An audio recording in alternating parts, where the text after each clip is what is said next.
आलु त फलेछ तर अचम्मको फलेछ हेर्नु न। आलु कहाँ फल्छ भन्दाखेरि जहिले पनि माटोको मुनि फल्छ, तर यहाँ आलु कहाँ फलेको छ हेर्नुहोस् है कहाँ फलेको छ। यी हेर्नु न सबै माथि, यो सबै मुनि फलेको थियो भने कति हुन्थ्यो होला। हेर्नु न कति धेरै छन् दाना, यो मुनि कस्तो फलेको छ होला।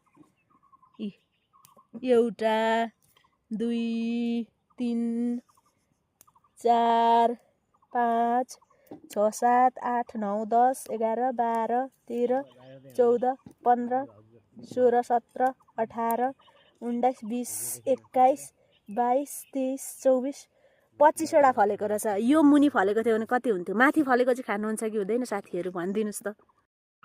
फाइनल्ली हामीले यता हेर्नु बोट काटेर पल्लो छुपुर्यायौँ।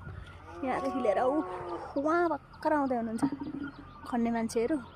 हामीले चाहिँ बोट काटिसकेको छ क्या। अब 2 बोरा पुरै भएको छ। अब हामी खाना खान जान्छौँ।